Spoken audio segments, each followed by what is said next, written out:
Welcome to Nakkshathra Academy. போன வீடியோவில் ஷார்ப்னா என்ன, ஃப்ளாட்னா என்ன அப்படிங்கிறத நம்ம பார்த்தோம். இப்போ இந்த வீடியோவில் கார்ட்ஸ் அப்படின்னா என்ன அப்படிங்கிறத பார்க்க போகிறோம். ஒவ்வொரு பாடலுக்கும், அதாவது மேற்கத்திய இசை, கர்நாடக இசை, திரைப்பட பாடல்கள், மெல்லிசை, இப்படி எந்த ஒரு டைப் ஆஃப் மியூசிக் எடுத்தாலும் அதுக்கு பின்னாடி கிட்டாரினுடைய கார்ட்ஸ் ஒர்க் அதிகமாக இருக்கும். அந்த கார்ட்ஸ் அப்படின்னா என்ன அப்படிங்கிறத உங்களுக்கு சொல்ல போகிறேன். கார்ட்ஸ் அப்படின்னா தமிழில் கூட்டு சுரங்கள் அப்படின்னு சொல்லுவாங்க. அதாவது இரண்டு அல்லது இரண்டுக்கு மேற்பட்ட சுரங்களை ஒரே சமயத்தில் வாசித்தா அதுக்கு பேர் கார்ட். இதில் டிஃப்ரெண்ட் டைப் ஆஃப் கார்ட்ஸ் நிறைய இருக்குது.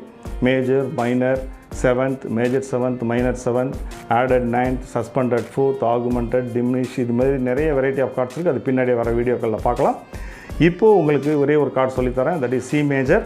சி மேஜர் கார்டுக்கு என்னென்ன சுரங்கள் வரும் அப்படின்னாக்கா சி, இ, ஜி இந்த மூன்று நோட்டையும் ஒரே சமயத்தில் ப்ளே பண்ணிங்கன்னா that is C major card. Right sir, C major card 3 note play பண்ணணும்னு சொல்கிறீங்க. ஆனால் கிட்டாரில் 6 ஸ்ட்ரிங்ஸ் இருக்குது. ஆனால் நீங்கள் 3 நோட்டு மட்டும் தான் அப்ளை பண்ணியிருக்கீங்க.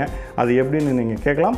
ஓகே, ஃபஸ்ட்டு ஸ்ட்ரிங் இ நோட். நமக்கு வந்து சி மேஜர் கார்டில் இ நோட்டு தேவை, அதனால் அதை நான் டிஸ்டர்ப் பண்ணல, அப்படியே ஃப்ரீயாக விட்டுட்டேன். Second string B note. B note நமக்கு தேவையில்லை. அடுத்து என்ன நோட் இருக்குன்னு பார்த்தா சி நோட் இருக்குது. ஃபஸ்ட்டு ஃப்ரெட்டில் செகண்ட் ஸ்ட்ரிங் ஃபஸ்ட்டு ஃப்ரெட்டில் சி நோட் இருக்குது. அதை ஃபஸ்ட்டு ஃபிங்கரில் நான் அப்ளை பண்ணியிருக்கேன். அடுத்து தேர்ட் ஸ்ட்ரிங் வந்து ஜி நோட். ஜி நோட்டும் நமக்கு தேவைன்றதுனால அதை நம்ம டிஸ்டர்ப் பண்ண விரும்பல, அப்படியே ஃப்ரீயாக விட்டுட்டோம். அடுத்தது fourth string D note. D note நமக்கு தேவையில்லை. பக்கத்தில் என்ன இருக்குது, டி ஷார்ப்புக்கு. டி ஷார்ப்புக்கு அடுத்தது இ நோட் இருக்குது. எங்கே இருக்குது, ஃபோர்த் ஸ்ட்ரிங் செகண்ட் ஃப்ரெட்டில் இ நோட் இருக்குது. அந்த இ நோட்டை செகண்ட் ஃபிங்கரை கொண்டு அப்ளை பண்ணுறோம். அடுத்தது ஃபிஃப்த்து ஸ்ட்ரிங் வந்து ஏ நோட். ஏ நோட்டை நமக்கு தேவையில்லை. நியர்பை என்ன நோட் இருக்குதுன்னு பார்த்தீங்கன்னாக்கா ஏ ஷார்ப், பி, சி இருக்குது அடுத்த நோட்டு. சி நோட்டை தேர்ட் ஃப்ரெட்டில் நம்ம தேர்ட் ஃபிங்கரில் அப்ளை பண்ணியிருக்கோம்.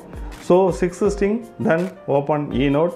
ஸோ இந்த 6 ஸ்ட்ரிங்ஸ்லேயுமே இருக்கக்கூடிய நோட் என்னென்னு பார்த்தீங்கன்னாக்கா E, C, E, G, C, E. இந்த 3 நோட் மட்டும்தான் இருக்குது. இதை வந்து நம்ம ஒரே சமயத்தில் வாசித்தா இதுக்கு பேர் சி மேஜர் கார்ட். ரைட், இப்போது சி மேஜர் கார்டு எப்படி அப்ளை பண்ணணும், அதை எப்படி ப்ராக்டிஸ் பண்ணணும் அப்படிங்கிறத நான் உங்களுக்கு சொல்கிறேன். Second string first fret first finger apply பண்ணிங்கன்னா that is C note. And then fourth string second fret second finger apply பண்ணிங்கனாக்கா that is E note. Fifth string third fret third finger apply பண்ணிங்கன்னா that is C note. இந்த 3 நோட்டையும் apply பண்ணாக்கா டோட்டலாக C major card உங்களுக்கு கிடச்சிரும். இப்போ அதை எப்படி எக்ஸசைஸ் பண்ணணுன்னாக்கா 1 2 3 4 then open, 1 2 3 4 then close, 1 2 3 4 then open, 1 2 3 4. இது மாதிரி நீங்கள் practice பண்ணிட்டுங்க.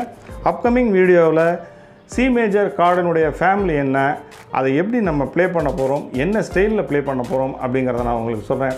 Until that, stay tuned. It's Admaram. See you. Bye-bye.